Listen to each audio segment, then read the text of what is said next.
একটা লোকজন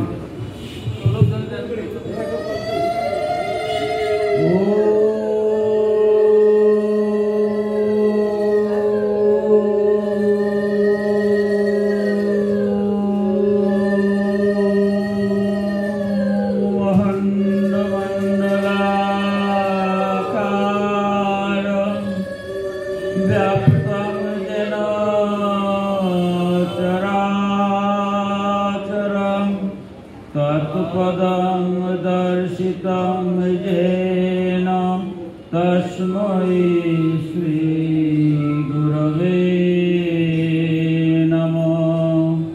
गुरुर्ब्रह्मा गुरुर्विष्णु गुरुदेवो महेश्वर गुरुरेव परं ब्रह्म तस्मै श्री गुरवे नमः।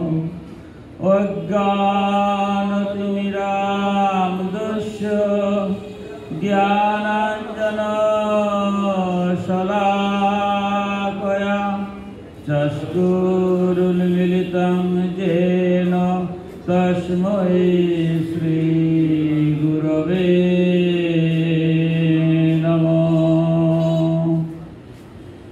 ओम नमो ब्रह्मण्यदेवाय गो ब्राह्मणहिताय च जगद्गृहाय कृष्णाय गोविन्दाय नमो नमः।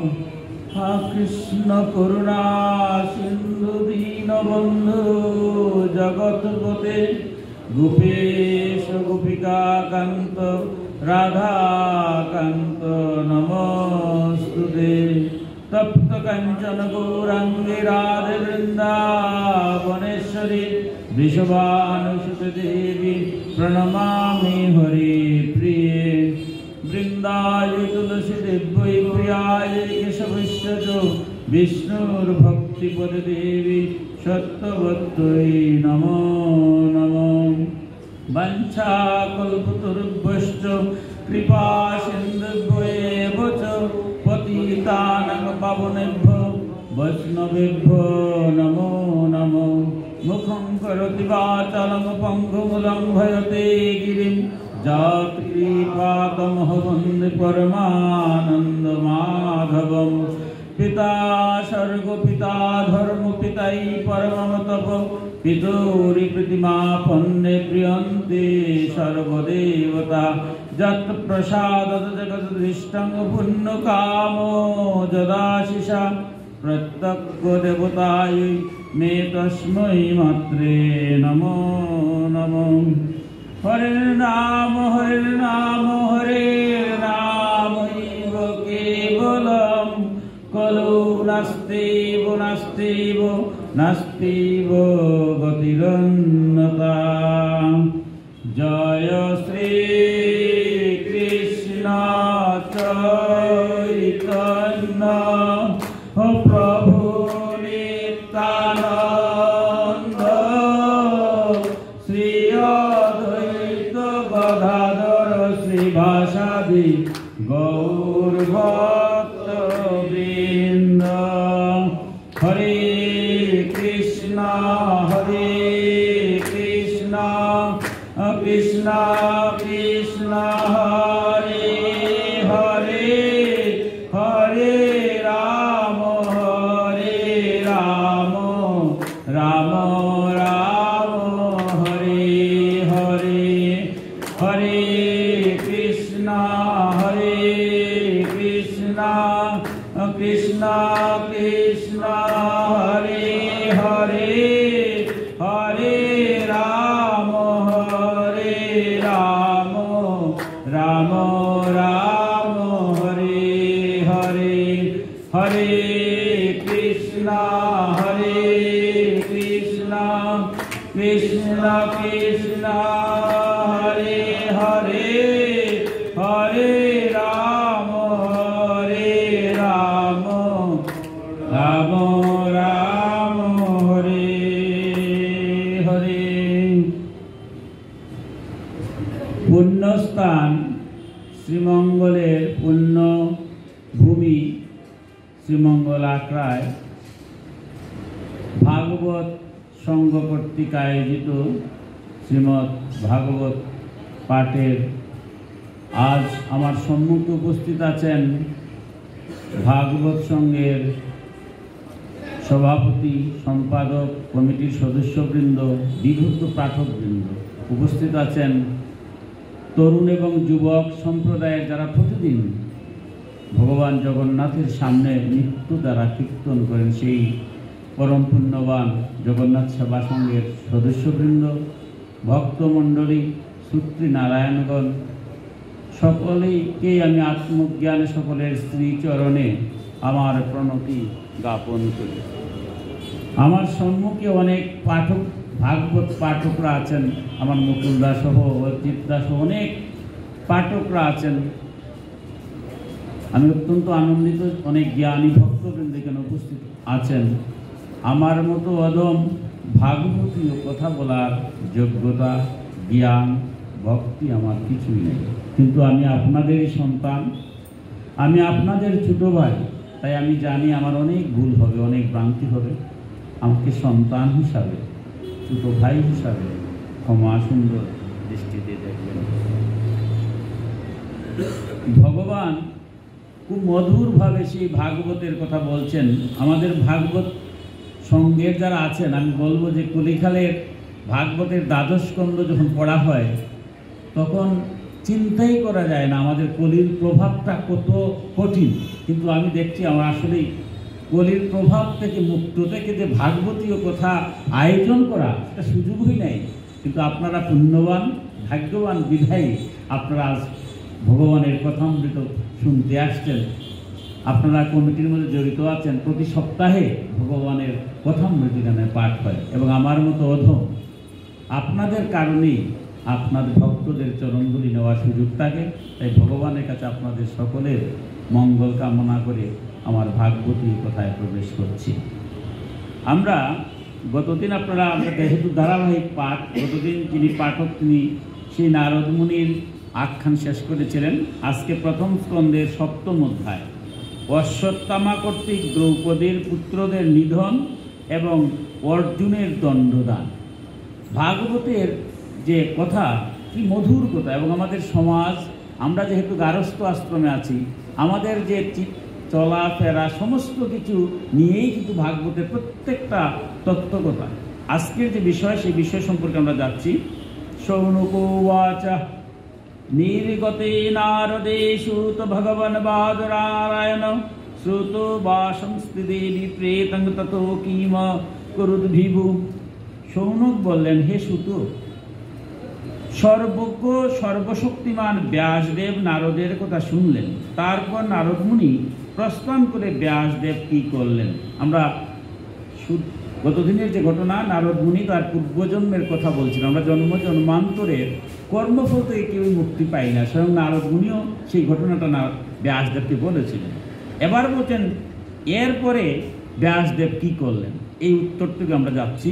সুত উবাচ ব্রহ্মানন্দামৃশরস্যতাস্রৌম পশ্চিমে তটে সম্মাপ্রাস ইতি প্রকৃতো ঋষীণাম সূত্রবর্ধন তস্মিনীষু আশ্রমে ব্যাস বদরী খণ্ডমণ্ডিতে আসীনোপস্পৃশ্য প্রণিদম্ভো মনোষয়ম। মধুর কথা যে ব্রহ্ম নদী সরস্বতীর পশ্চিম তীরে সম্যপ্রাস নামে একটি আশ্রম আছে, সেখানে মুনি ঋষিদের যজ্ঞ ইত্যাদি হতেই থাকে। সেটি হলো ব্যাসদেবের আশ্রম। সেই আশ্রমের চারিধার সুন্দর বদরী বৃক্ষে পূর্ণ, যেখানে বসে তিনি আসমন করে নিজের মনকে ভগবত ধ্যানে সমাহিত করলেন। দেখুন, স্থান একটা বিশেষ ব্যাপার, মনটাকে স্থির করতে হয়। স্বয়ং ব্যাসদেবের যেখানে থাকতেন সেই বদরিকাশ্রম বলা হয়। চতুর্দিকে আমাদের বদরিকাশ্রম মানে কুল গাছে পরিপূর্ণ।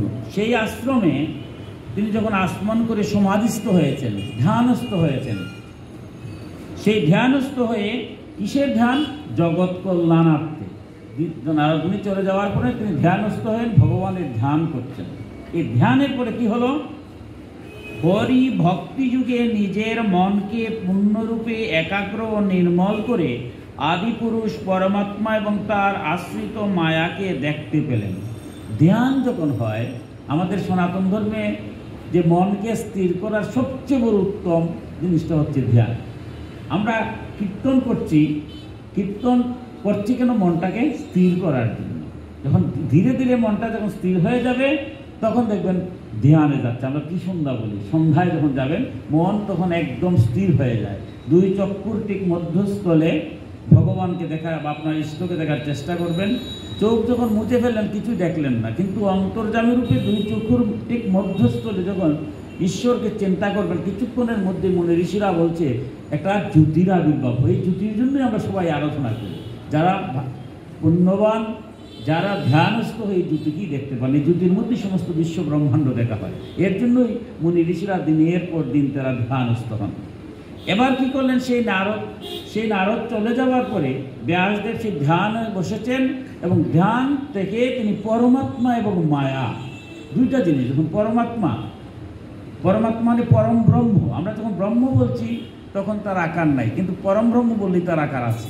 পরমাত্মা, সেই পরমাত্মাকে তিনি দেখতে পেলেন এবং তারই মায়াটা দেখতে পেলেন, যে মায়ার কারণে আমরা তাকে দেখতে পারি না। এই মায়ায় মোহিত হয়ে জীব সকল ত্রিগুণাতীত হয়েও নিজেদের ত্রিগুণাত্মক বলে মনে করে এবং এর বলে নানা রকম কষ্ট ভোগ করে। তিনি দেখলেন প্রত্যেকটা জীব, আমরা 84 লক্ষ ভোগ জুনি করি, কিন্তু 84 লক্ষের মধ্যে 4 লক্ষ মানব জন্ম, বাকি 80 লক্ষ হচ্ছে ভোগ জুনি। সেখানে শুধু ভোগ করা হয়, সেখান থেকে মুক্তি হয় না। কিন্তু মানব জন্ম, সেখান থেকে আমরা পূর্বজন্মের কৃতকর্ম থেকে মুক্তি পাবো, আবার ইহজন্মের কৃতকর্মের বলে আমি মুক্তিও পাবো, দুইটি সম্ভব। এবং সেই মানুষের যে হৃদয়ে যিনি বাস করেন, স্বয়ং ভগবান বলছেন আমি তার হৃদয়ে বাস করি। তো প্রত্যেক মানুষের মধ্যে ভগবান আছেন, পরমাত্মা অংশ জীবাত্মা রূপে, ত্রিগুণাতীত অর্থাৎ গুণের ঊর্ধ্বে, সত্য রজ এবং তম 3 গুণের ঊর্ধ্বে উদ্দীপ্ত ভগবানকে দর্শন হয়। ত্রিগুণাতীত, সত্যের ঊর্ধ্বে যেতে হয়। সবাই আমরা ত্রিগুণাতীত, কিন্তু সবাই ত্রিগুণের দ্বারা আমরা সবাই আস্বাদিত হয়ে ত্রিগুণাতীত হওয়া তো দূরের কথা, আমরা ত্রিগুণের মধ্যে যেমন সত্য যেতে পারি না, রজগুণ এবং তমগুণের দ্বারা আচ্ছন্ন হয়ে আমরা কর্মে আবৃত্ত হই এবং নানা কষ্ট ভোগ করতে পারি। অর্থাৎ তিনি দেখলেন যে মানুষের কেন কষ্ট হবে? আমি আজ কষ্ট হচ্ছে, হয়তো কোনো জন্মান্তরে কোনো কর্ম করেছিলাম, হয়তো ভগবান আমাকে মুক্তি দেয় নাই, তাই আমার কষ্ট হচ্ছে। কিন্তু কেন কষ্ট হচ্ছে? আমার ভিতরে তো ভগবান আছেন, আপনার ভিতরে ভগবান আছেন। তাই ব্যাসদেব সে ধ্যানস্থ দেখলেন যে সবার ভিতরে ভগবান আছেন, ভগবান কিন্তু জাগাতে হবে। সেই জাগাতে আমরা পাচ্ছি না বিদায়ী, ত্রিগুণাতীত না হয়ে 3 গুণের মধ্যে আবার সত্যগুণে যদি যাই তবু আমরা খারাপ কাজ করতে পারি না। কিন্তু রজ আর তমর এত প্রভাব, সেই প্রভাবের দ্বারা প্রভাবান্বিত হয়ে জীব শুধু দুঃখ কষ্ট করতেছে। এই দুঃখ কষ্ট থেকে মুক্তি পাওয়ার অভেদ্য উপায় হচ্ছে কেবলমাত্র ভগবানের ভক্তি, কিন্তু সংসারে মানুষ একথা জানে না। তিনি ধ্যানস্থ এটা দেখলেন যে এই দুঃখ কষ্ট থেকে মুক্তির একমাত্র উপায় হচ্ছে ভগবানের প্রতি অচলা ভক্তি। অচলা ভক্তি মানে আমি ভগবানের কাছে কিছু চাইওয়া দরকার নেই। ভগবানের কাছে যারা প্রকৃত ভক্ত, সে বলে ভগবান যা ইচ্ছা তুমি তাই দাও, তবে তোমার চরণ ছাড়া যেন আমি হই না। যা দাও দুঃখ সহ্য করার ক্ষমতা দিও, সুখ দিলে যেন এমন সুখ দিও না যাতে তোমাকে আমি ভুলে যাই। তাই জন্মান্তরে যদি কোনো জেনে বা না জেনে কোনো পাপ করে থাকি ক্ষমা করে দিই, আর আজকে থেকে এই মুহূর্ত থেকে আমি যেন আর কোনো খারাপ করতে যাই, জগতের কল্যাণের জন্য যেন আমি কাজে ব্যস্ত হই। কিন্তু এই ভক্তিটা সবার মধ্যে না আসার কারণে বলছে সংসারী মানুষ এই কথা না জেনে রজ এবং তমর প্রভাবান্বিত হয়ে যে কর্ম করে সেই কর্মের কারণে এই জগতে দুঃখ এবং কষ্ট হয়। এই চিন্তা করে তিনি পরমহংস সংহিতা শ্রীমদ্ ভাগবত রচনা করলেন। স্বয়ং ব্যাসদেব সেই যে জগৎ থেকে মুক্তি পেতে হবে, জীবকে মুক্তি করার জন্যই, এর আগে কিন্তু তিনি সনাতন ধর্মের এত শাস্ত্র বেদ রচনা করেছেন। উপনিষদ 108খানা উপনিষদ, 4টা বেদকে তিনি সংকলন করেছেন। সেই ব্যাসদেব, আগে কিন্তু বেদ ছিল না, মুখে মুখে শ্রুতি আমরা বলছি। শ্রুতি মানে কি? ঋষিদার মুখে মুখে ছিল। ব্যাসদেব এসেই কিন্তু সেটাকে লিপিবদ্ধ করলেন যে শ্রুতি ধরা থাকবে না, ধীরে ধীরে হ্রাস পেবে। সেই বেদ করলেন 108খানা উপনিষদ। পুরাণের মধ্যে এটাও মহাপুরাণ, কিন্তু 4 লক্ষ শ্লোক, 4 লক্ষ শ্লোকের মধ্যে 18টা পুরাণ, 18টা উপপুরাণ আছে। এর মধ্যে 18,000 পুরাণ, 18,000 শ্লোক সম্বলিত এই মহাপুরাণ রচনা করলেন। কিন্তু দেখলেন সমস্ত জ্ঞান, আমার জ্ঞান আছে, জ্ঞান থাকলেও হবে না। যদি জ্ঞান থাকে, দেখুন এটা খুব কঠিন কথা। তিনি বলছেন যে সমস্ত কিছু চিন্তা করে শেষ মুহূর্তে যখন কোনো দিক শান্তি পারতাম, ওনার নিজের হৃদয়টাই শান্তি করতে পারলেন না। আমি আপনাদের তো সাধারণ, স্বয়ং ব্যাসদেবের মতো ব্যক্তি মনের শান্তি আসছে না। ব্যাসদেবের তো আর জ্ঞান কম ছিল না। তাহলে জ্ঞান, প্রকৃত জ্ঞান হয় না। কেন হয় না? সংসার ত্রিপাব চলার কারণে। আমাদের সমাজে দেখবেন অনেক গুণী জ্ঞানী আছেন, যেমন সামান্য কারণে লোভ হয়ে গেছে। আমরা বলি এত বড় শিক্ষিত লোক, উনি কাজটা কি করলেন? এত বড় জ্ঞানী লোক এত বড় কাজ করলেন, কারণ সংসারের প্রভাবটা এত বেশি। তাই ভক্তি মার্গে গিয়ে ভগবানের যদি কৃপা না লাভ হয়, তাইলে আমার জ্ঞান দিয়েও সম্ভব নয়। আমার মধ্যে অহংকার চলে আসে যে আমি সবচেয়ে বড় জ্ঞানী, আমার ছাড় অহংকার নাই। অহংকার হলেই পতন। একমাত্র ভক্ত হতে গেলে তার কোনো অহংকার নাই, সব ভগবানের কাছে। স্বয়ং অর্জুন কত কথা বলছেন, শেষ মুহূর্তে অষ্টাদশ অধ্যায়ে গিয়ে যে বললেন, যখন আনকন্ডিশনাল সিলেন্ডার হন, যার কিছু দরকার নাই, তিনি বলেন তুমি আমার শরণাগত হও। শরণাগত হলেই তুমি সব হবে। তাই ব্যাসদেব দেখলেন যে এই ভবজ্বালা থেকে উন্নীত হওয়ার জন্য একমাত্র ভগবানের ভক্ত ছাড়া সম্ভব নয়। তাই তিনি কি করলেন? শ্রীমদ্ ভাগবত রচনা করলেন। এই ভাগবত গ্রন্থ শ্রবণ করলেই পুরুষোত্তম ভগবান শ্রীকৃষ্ণের প্রতি পরম প্রেমময়ী ভক্তির উদয় হয়, যার ফলে জীবের সুখ, মোহ, ভয় দূর হয়ে যায়। ভাগবত শ্রবণ করলে কি হয়? জীবের সুখ থাকে না, দুঃখ থাকে না, কষ্ট থাকে না। আমি যত দুঃখ কষ্ট পাই, সেই ভাগবতের মাধ্যমে আমরা অনেক কথা আছে যে দুঃখ কষ্টটা যারা ভক্ত তারা কষ্ট হিসাবে নেন। আমরা দেখেছি অনেক মুনি ঋষিরাও জাগতিকভাবে অনেক কষ্ট করেছেন, কিন্তু সেই কষ্টকে আর কষ্ট মানছে না। আমি দূর থেকে দেখছি যে তিনি কষ্ট পাচ্ছেন, কিন্তু ওনার কাছে গিয়ে কোনো কষ্টই নেই। সেই সুখকে তিনি দূরীভূত করেন। মোহগ্রস্ত, আমরা মোহগ্রস্ত কি? আমরা জানি ভালো কাজ করা ভালো, কিন্তু ভালো কাজ করি না। সৎ কাজে যাওয়া উচিত, তারপরও যাই না। ভক্তরা যেখানে আছে ভগবান দর্শন হবে সেখানে যাই না, মোহগ্রস্ত। কিন্তু ভাগবতের দ্বারা সেই মোহকে কাটানো যায়, আর ভয় দূরে চলে যায়। ভয় থাকলে হয় না। এই সংসারে ভয় আমরা একজনই করবো, ভগবান। কেন ভয় করব? উনি আমার অন্তর্যামী। ভাগবতের সেই তত্ত্বকতা, ভগবানকে পূজার জন্য আমার কোথায় যেতে হবে না, আমার নিজের মধ্যেই ভগবান আছেন। আমি আপনি যেখানে আছি, আমরা বাড়িতে যেতে পারবো এই নিশ্চয়তা আছে। ভগবান যদি আমার ভিতর থেকে চলে যান, আপনার ভিতর থেকে চলে যান, আমার দেহখানা সবাই নশ্বর দেহ আবার কী করবে? অন্ত্যেষ্টি দিয়ে দিবে, সবাই যজ্ঞ করে ফেলবে। তাই ভগবান তোমার ভিতরেই আছেন। তাই আমি যে পরম ভক্ত, সে ওই উপলব্ধি হয় যে আমি যেদিকে যাচ্ছি ভগবান আমার কাছেই আছে। সুতরাং আমি যা করছি ভগবানই দেখছে। আপনারা এখানে আসছেন, তার জন্য কি অন্তিম সময় সাক্ষী দেওয়া লাগবে? আমার তো লাগবে না, কারণ আপনার ভিতরে যিনি আছেন উনি সব দেখতেছেন, ভালো দেখতেছেন, মন্দ দেখছেন। তাই ভাগবতের সেই তত্ত্বকতার মধ্যে, ভক্তের মধ্যে যখন জাগে যে আমার মধ্যে ভগবান পর্যবেক্ষণ করছেন, যেটা উপনিষদে বলছে যে দুটি পাখি, একটি পাখি ভোগের জন্য যাচ্ছে, আর একটা পাখি পর্যবেক্ষণ করছে। আর বৃক্ষটা হচ্ছে আমার এই দেহ। এই দেহ বৃক্ষের মধ্যে একটা পাখি বিবেক দিয়েছেন, আমরা বুঝি ভালো মন্দ সব বুঝার পরও আমরা কি করি? আমরা যে ষড়রিপুর কারণে আমরা বিচ্যুত হয়ে যাই। কিন্তু বিচ্যুত হয়ে গেলে কি হবে? আরেকটা পাখি যিনি অন্তর্যামী আছে, সে সব পর্যবেক্ষণ করছে। আর ভাগবতের মধ্য দিয়ে ভক্ত যখন এই কথাটা বুঝে, তখন আর সে খারাপ কাজ করতে যাওয়ার প্রশ্ন ওঠে না। আমি আপনার মাথায় বাড়ি দেওয়ার আগে তো চিন্তা করছি মাথায় বাড়ি দেবো, সাথে সাথেই মনে আসবে আমার ভিতরে তো আরেকজন আছে, আমি যে কুচিন্তা করছি ভগবান তো দেখে ফেলছে। তাই বলে তখন আর কোনো ভয় থাকে না। ভগবান সমস্ত কর্ম করব, কিন্তু ভগবান সবসময় আমার সাথে আছেন, সেই চিন্তাটা রাখে। তিনি এই ভাগবত সংহিতা প্রণয়ন করে তারপর পুনরাবৃত্তি করে নিজের নিবৃত্তিপরায়ণ পুত্র সুখদেবকে পাঠ করান। ভাগবতটা রচনা করলেন, করে তাহার পুত্র নিবৃত্তিপরায়ণ, যার এই জগতের সাথে কোনো সম্পর্ক নাই, তাকে তিনি সেই পাঠটা সেই ভাগবতটা তাকে শ্রবণ করালেন। এবার সৌনক বললেন, সুখদেব তো একান্তরূপেই নিবৃত্তি মার্গাবলম্বী ছিলেন। আমরা যে ভাগবতটা পেলাম সুখদেবের মাধ্যমে পেয়েছি। পরীক্ষিতকে যখন বলছেন, ব্যাসদেব তো কাকে বললেন? ব্যাসদেব বিভূত করছেন, ব্যাসদেব সুখদেবকে বলছেন, আর সুখদেব বলছিলেন পরীক্ষিতকে, আর সেখান থেকে কিন্তু আমরা পেলাম।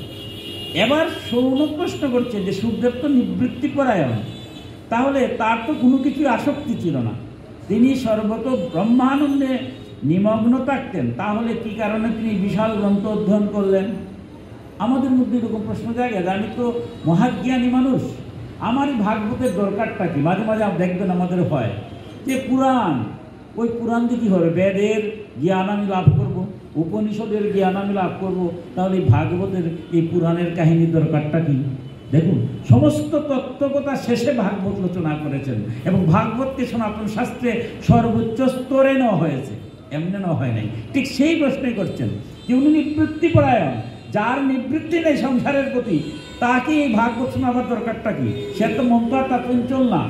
তাহলে সুখদেবের মতো মানুষের তো ভাগবত শোনানোর কথা ছিল না, তাহলে কেন তিনি ব্যাসদেবের সুখদেবকে সেই ভাগবতটা শোনালেন? এবার সুখ বলছেন, যারা জ্ঞানী, যাদের অবিদ্যা গ্রন্থির মোচন হয়েছে, আর যারা সর্বদা আত্মারাম বা ব্রহ্মভূত অবস্থায় স্থিত, তারাও ভগবানের অহৈতুকী ভক্তি করে থাকেন, কারণ ভগবানের গুণই এমন মধুর যে সকলকে তিনি নিজের দিকে আকর্ষণ করেন। যে যারা জগতে জ্ঞানী, যারা আত্মারাম, যারা নিজেকে ব্রহ্মের স্তরে, আমি ব্রহ্মর মতো হয়ে গেলাম, এইরকম জ্ঞানী, আমি ব্রহ্ম, এইরকম স্তরে যারা গিয়েছে, তারাও ভগবানের ঐহৈতুকী মাঝে নিষ্কাম ভক্তি করে থাকেন। কেন করেন? ভক্তি করেন কারণ ভগবানের গুণই এমন মধুর যে সকলকে তিনি নিজের দিকে আকর্ষণ করেন। অর্থাৎ ভগবানের গুণটা হচ্ছে ভক্তকে আকর্ষণ করা। আপনি যত ভালোই হন, পরিবেশের তারতম্যবশত আপনি ভালো যে কোনো মুহূর্তে এই সংসার আসার সাথে সাথে খারাপ হয়ে যেতে পারতেন। যদি তাই না হতো, তাইলে বর্তমানে আমরা দেখেন তো, একটু খেয়াল করে দেবেন কত বড় বড় জ্ঞানী ব্যক্তিরাও একেবারে নষ্ট হয়ে যাচ্ছেন। সাধু বৈষ্ণব থেকে শুরু করে সবাই, অনেক বড় সাধু হঠাৎ দেখবেন হয়ে গেছেন, আর সাধু নাই, ও সাধু হয়ে গেলেন। কেন হলেন? ভক্তি মার্গ থেকে চ্যুত হয়েছেন। তার কি জ্ঞান কম ছিল?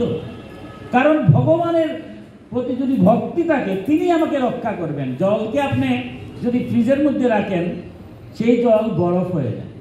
এবার যদি শান্তি দিতে গিয়ে সেই বরফ দিয়ে শান্তি দেওয়া শুরু করা হয়, তাহলে তো মানুষের মাথা ফেটে যাবে। কিন্তু স্বাভাবিক তাপমাত্রায় জল তরল থাকে।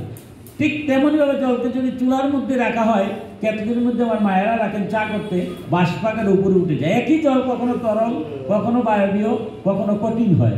আমাদের মনটাই সংসার, এই অত সহজ জিনিস নয়। সত্যরজে তোমাকে জয় করা, এই সত্যরজে তোমার কারণে কখনো কঠিন, কখনো তরল, কখনো বায়বীয় হয়। সেখান থেকে জ্ঞানীরাও মুক্তি পায় না।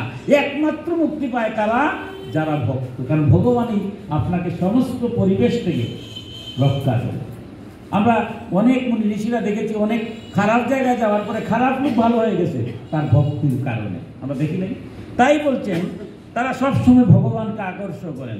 তাছাড়া সুখদেব তো ভগবত ভক্তগণের অত্যন্ত প্রিয়, এবং স্বয়ং ভগবান ব্যাসদেবের পুত্র শ্রীহরির গুণে তিনি তার প্রতি আকৃষ্ট চিত্ত হয়ে পড়েন, আর সেই আকর্ষণে মোহিত হয়ে তিনি এই বিশাল গ্রন্থ অধ্যয়ন করেন। তাই সুখদেব কারণ পরম জ্ঞানী, নিবৃত্তপরায়ণ, কিন্তু ভক্তদের অত্যন্ত প্রিয়। আমরা ভক্ত যারা, সমস্ত বেদের সার, উপনিষদের সার, সমস্ত গীতার সার, সমস্ত কিছু গল্পের মাধ্যমে ভগবান যে কত করুণার ধারা, ভগবানের সেই গুণকীর্তন তিনি করেছেন, যে কথা শুনলে পরে আমাদের মন ধীরে ধীরে নিবৃত্তি পরায়ণ হয়।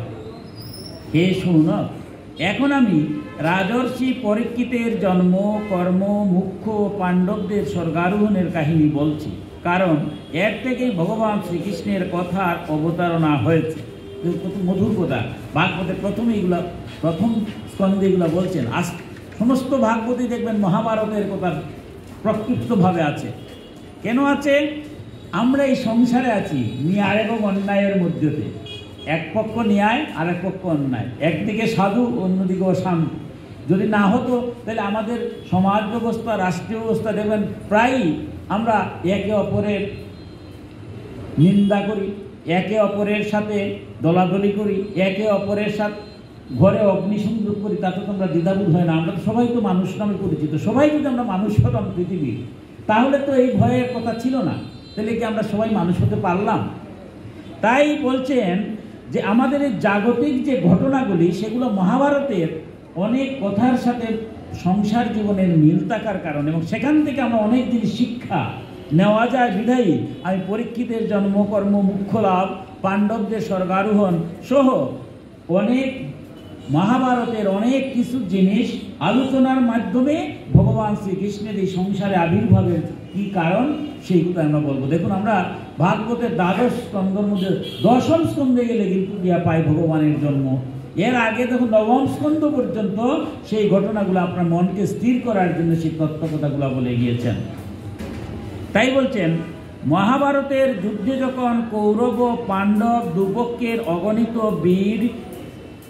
বীরগতি প্রাপ্ত হলেন এবং ভীমের পদাঘাতে দুর্যোধনের উরুভঙ্গ হল, তখন অশ্বত্থামা দুর্যোধনের প্রিয় কার্য মনে করে দ্রৌপদীর ঘুমন্ত পুত্রদের মুন্ড কেটে নিয়ে দুর্যোধনকে উপহার দেন। এই কার্য দুর্যোধনেরও মনঃপূত হয়নি, কারণ এইরকম হীন কর্ম সর্বজন নিন্দিত। আমরা এবার তিনি বলছেন যে ধীরে ধীরে মহাভারতের যে অংশগুলা, যেগুলো আমাদের জাগতিক জীবনের সাথে, এগুলো নিয়ে আমাদের জীবনটাকে নিবৃত্তি প্রদান করত, প্রতিটি ঘটনার সাথে একটা সংযুক্ত আছে। সেই কথা তিনি শুরু করছেন যে কুরুক্ষেত্র যুদ্ধ যখন শেষ পর্যায়ে ভীম যখন দুর্যোধনের উরুভঙ্গ করে ফেলল, তখন কি করলো? দুর্যোধনের ঘনিষ্ঠ বন্ধু কে সেই অশ্বত্থামা ঘুমন্ত অবস্থায় দ্রৌপদীর পুত্রদের মস্তককে কি করলেন? কেটে নিয়ে দুর্যোধনকে উপহার দিলেন। কত বড় জঘন্যতম কাজ! ঘুমন্ত অবস্থায় সেটা কেটে নিলেন। সেখানে দেখবেন কি কঠোর কথা। দুর্যোধন আমরা সমস্ত মহাভারত দেখলাম, তার মধ্যে একটা দম্ভ, একটা অহংকার, এবং কখনো ভালো কোনো কথা বলে না। তার জীবনে একটাই কথা বলছিল, এই অন্তিম সময়ে যখন অশ্বত্থামা 5টা মুন্ড নিয়ে গেল, তোমার আমি উপহার দিলাম। দুর্যোধন জিজ্ঞাসা করল, কার মুন্ড? যা পাণ্ডব বংশের শেষ যারা ছিল তাদের মুন্ড নিয়ে আসছি। তখনই দুর্যোধন মহাভারতে দেখেছেন, খুশি হয় না, ধিক্কার দিয়েছে, তুমি কি করেছো? মানুষ অন্তিম সময় যখন যায়, তখন বুঝে এই সংসারে উরুভঙ্গ হয়ে গেছে, মৃত্যু হয়ে নাই, তখন তার অতীত কর্মের কথা বারবার মনে হচ্ছে। এবার তার মনটা স্থির হয়ে গেল। বিশাল কাহিনী ভাগবতের, মহাভারতে, সেগুলা স্বর্গ গিয়েও এটা নিয়ে আলোচনা হয়, যে যমরাজ পর্যন্ত আলোচনা করে। তার মধ্যে করুণার ধারা হলো যে সে যা করেছে জগতে, এই কুরুক্ষেত্র যুদ্ধ সত্য তার দ্বারা, কিন্তু সে এবার আক্ষেপ করে বলছে, তুমি কি করেছো? শেষ পর্যন্ত আমার পরবর্তী একটু জল দেওয়ার ব্যবস্থা করলে না?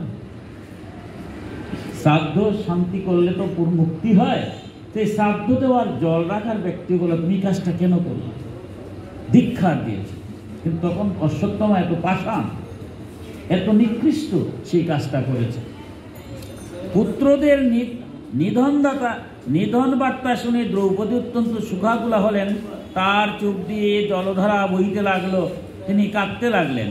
অর্জুন তাকে সান্ত্বনা দিয়ে বলতে লাগলেন, হে কল্যাণী, আমি তোমার চোখের জল তখনই মুছিয়ে দেব যখনই এই আততায়ী ব্রাহ্মণাধমের মুন্ড আমি গান্ডীবের বাণ দিয়ে ছেদন করে তোমাকে উপহার দেব, আর ছেলেদের অন্ত্যেষ্টিক্রিয়ার পর তুমি সেই মুন্ড পায়ের নিচে রেখে স্নান করবে। কারণ ক্ষত্রিয় ধর্ম, পুত্র নিধন হয়েছে, রাগ তো অবশ্যই হবে। তাই দ্রৌপদীকে বলছেন, এই ব্রাহ্মণাধম তাদেরই গুরু ছিলেন দ্রোণাচার্য, তারই পুত্র অশ্বত্থামা। তাই বলছেন, এই ব্রাহ্মণদের অধম, সেই ব্রাহ্মণদের মস্তক কেটে এনে তোমার চরণ আমি দেবো, তারপর অন্ত্যেষ্টিক্রিয়া হবে। অন্ত্যেষ্টিক্রিয়ার পরে তোমার মুন্ড তার তোমার কাছে দেবো, কারণ সে আততায়ী। এই যে সনাতন সমাজে বলছে আততায়ী, আমাদের কতগুলো নিয়ম আছে। আমাদের বর্তমান যে আইন, আমাদের সনাতন ধর্মের প্রচুর আইনগুলো নিয়ে আমাদের আজকের আইন প্রণেতা যারা, তারাও সেখানে আততায়ী আমাদের রাষ্ট্রীয়ভাবে আততায়ী যারাই আছে তাকে দেখা মাত্র বধ করবেন, এটি আইনের ধারা। আততায়ী কারা? তাই বলছে আততায়ী। অগ্নিসংযোগকারী, যারা অগ্নিসংযোগ করে তার সে আততায়ী, তাকে দেখা, তার মানে পাপের শেষ নাই, তাকে একমাত্র তার মৃত্যুদণ্ডই তার কাম্য। বিষ প্রদানকারী, কাউকে মারার জন্য যদি বিষ প্রদান করে সে তাকে আততায়ী। হত্যা করতে উদ্যত অস্ত্রধারণ, কেউ হত্যা করার জন্য চলে আসছে তাকে তাৎক্ষণিকভাবে হত্যা করাই ধর্মকর্তৃয়, আজকে যেটা আমরা রাষ্ট্রীয় কর্ম বলি, যারা আইনের যে ধারণ। সম্পদ অপহরণকারী, যারা জোর করে সম্পদ নিয়ে যায় এরা আততায়ী। চাষের জমি এবং স্ত্রী অপহরণকারী, যারা চাষযোগ্য জমি জোর করে নিয়ে যায় অথবা স্ত্রী হরণ করে নিয়ে যায়, নারী হরণ করে যারা, তাদেরকে দেখা মাত্রই তাকে হত্যা করা, এরা আততায়ী, এদের কোনো বিচার হয় না। তাই এই 6 জনকে আততায়ী হিসেবে গণ্য হয়। সুতরাং সে যেহেতু আজ সেই কুকর্ম করেছে, তাই বলছে তার এই নরাধম ব্রাহ্মণদের মধ্যে থেকেও সেই নরাধমের মুন্ড আমি তোমার কাছে এনে দেব, প্রতিজ্ঞা করলেন। এই রকম সুমিষ্ট অদ্ভুত বাক্য দ্বারা দ্রৌপদীকে সান্ত্বনা দিয়ে অর্জুন তার সখা ভগবান শ্রীকৃষ্ণের পরামর্শ তাকে রথের সারথি করে কবল ধারণ করে গান্ডীব ধনুক হাতে নিয়ে রথে চড়ে গুরুপুত্র অশ্বত্থামার পশ্চাদবরণ করলেন। বালকদের হত্যা করে এমনিতেই অশ্বত্থামা মন বিক্ষিপ্ত হয়েছিল। দূর থেকে তিনি যখন অর্জুনকে তার দিকে আসতে দেখলেন তখন প্রাণ ভয়ে রথে চড়ে যেখানেই পারলেন পালাতে লাগলেন, যেমনভাবে মহাদেবের বয়ে সূর্যদেব পালিয়েছিলেন। গ্রহণপুত্র অশ্বত্থামা যখন দেখলেন যে তার রথের ঘোড়াগুলি পরিশ্রান্ত হয়ে পড়েছে এবং তিনি নিজে একেবারে নিরাশ্রয়, তখন একমাত্র ব্রহ্মাস্ত্রকে তার প্রাণ রক্ষাকারী বলে মনে করলেন। যদিও তিনি ব্রহ্মাস্ত্র উপসংহারের নিয়ম জানতেন না, তবুও প্রাণ সংকটকালে তিনি আসমন করে ধ্যানস্থ হয়ে ব্রহ্মাস্ত্রের নিক্ষেপণ করলেন। সেই অস্ত্র থেকে নির্গত প্রচণ্ড তেজে 10 দিক জ্বলতে লাগলো। অর্জুন দেখলেন যে এবার তো তার নিজের প্রাণী সংকট উপস্থিত। তখন তিনি শ্রীকৃষ্ণকে বললেন, যখন ভগবান শ্রীকৃষ্ণকে আবার তার সারথি করে অশ্বত্থামার পিছনে যান, যেদিকে যাচ্ছে অশ্বত্থামা সেদিকেই ধাবিত হচ্ছে। অশ্বত্থামা ভীত সন্ত্রস্ত হয়ে কোথায় বাস করতে পারছে না। এবার একটা উদাহরণ দিচ্ছেন যে যেভাবে মহাদেবের ভয়ে সূর্যদেব অর্থাৎ শিবভক্ত দৈত্য বিদ্যুৎ মালকে যখন সূর্যদেব পরাজিত করেছিলেন, সূর্যের পিছনে যখন মহাদেব ধাবিত হয়েছিলেন, সূর্যদেব যেভাবে কোথায় লুকাবেন তার স্থির নাই, সেই রকম একটা উদাহরণ টানছেন। কারণ আমাদের পুরাণের মধ্যে দেখবেন দেবতারা, আমরা অনেক সময় মনে করি যে বিশেষ করে দেখবেন দেবাদিদেব মহাদেব বা ব্রহ্মা তারাই বেশি বর দেন, বিপদ যখন হয়ে যায় তখন বিষ্ণুকেই সেখান বিপদ থেকে রক্ষা করেন। তো এবার তারা কেন দিলেন? দেবতাদের একটা ধর্ম আছে, মানুষের একটা ধর্ম, দেবতারও ধর্ম। দেবতাদের ধর্ম হলো যদি কোনো ভক্ত আমাকে ভক্তি মার্গে গিয়ে আমাকে সন্তুষ্ট করে, সে যা চাবে আমি তাই দেব। এটা দেবতাদের ধর্ম। আমরা মাঝে মাঝে মানুষের মধ্যে দেখবেন অনেক সমাজে অনেক ভালো মানুষ আছে, তাকে একটু আপনার ক্ষতি করে ফেললেন। বিচার বসলো, বিচার বসার পরে সে বলল বিশাল ক্ষতি হয়ে গেল। উপস্থিত যারা বিচারক তারা বলে তোমার শাস্তি বিশাল হবে, কিন্তু দেখবেন মাঝে মাঝে উনি বলে ঠিক আছে, যা হওয়ার তোমার ক্ষতি হয়ে গেছে, তাকে ক্ষমা করে দিন। তার ধর্ম যেটা সে তো করেছে, কিন্তু আমি তো মানুষ। এই যে মনুষ্যত্বর যে স্তরটা, বিচারকরা বলছে তার শাস্তি হওয়া উচিত, কিন্তু ইনি তো মহান, তাই তিনি বলছেন আমারও তো ক্ষতি করেই ফেলছে, এখন তার ক্ষতির দরকার নেই, তাকে ক্ষমা করে দেন। মাঝে মাঝে দেখি না আমরা। ঠিক তেমনইভাবে দেবতারা, যদি কোনো দেবতাদের ধর্ম হচ্ছে আমাকে সন্তুষ্ট যদি করা হয়, তাহলে আমি যে বর দেব। শিবভক্ত অসুর, সে বর নিয়েছে, সূর্যদেব তাকে হত্যা করার চেষ্টা করছেন। যখন তাকে কি করছেন, শিবভক্ত দৈত্যকে যখন পরাজিত করে ফেলছেন, তার শিষ্য কি হবে? হত্যা হয়ে যাবে। সাথে সাথে শিষ্যকে বাঁচাবার জন্য শিব সূর্যের পিছনে ধাইয়েছেন। শিব যখন তার পিছনে ধাইয়েছেন, সূর্যের অবস্থা কি হবে? এটা বিশাল ঘটনায় যে যাচ্ছে না, তখন যে দৌড়াচ্ছেন সূর্য, কোথায় যাবেন? শেষ পর্যন্ত বিষ্ণু রক্ষা করবেন, এদিকে যাচ্ছি না। এই যে ত্রাস, বলছেন এইরকম ত্রাসের মতো অর্জুনকে যখন দেখছেন আসছে, তখন অশ্বত্থামা দেখছেন আর বাঁচার উপায় নেই।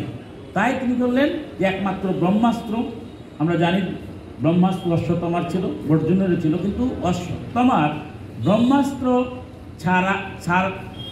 ব্রহ্মাস্ত্র এমন একটা জিনিস, অস্ত্র ছাড়ার পর এটা সংবরণ করতে পারে, আনলে সারা পৃথিবী ধ্বংস হয়ে যেতে পারে। কিন্তু তিনি সংবরণ করার তার শক্তি ছিল না। কিন্তু সে চিন্তা করলে হয়তো আমার অর্জুন মেরেই ফেলবে, তাই সে ব্রহ্মাস্ত্র ছেড়ে দিয়েছে। যখন ব্রহ্মাস্ত্র ছেড়েছে তখন তো বিশ্ব ব্রহ্মাণ্ড একদম শেষ হয়ে যাচ্ছে, অর্জুন আর কিছুই দেখতে পাচ্ছেন না।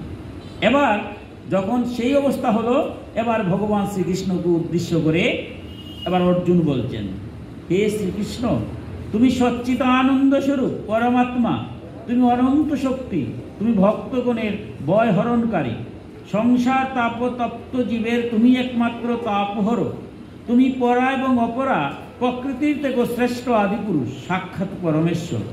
নিজ স্বরূপ শক্তির সাহায্যে বহিরঙ্গ এবং ত্রিগুণাত্মিকা মায়াকে অভিভূত করে নিজ অদ্বিতীয় স্বরূপে স্থিত রয়েছ। সেই তুমি অসাধারণ কৃপা শক্তির প্রভাবে মায়ামোহিত জীবের কল্যাণের জন্য ধর্ম সংস্থাপনাদি করছ।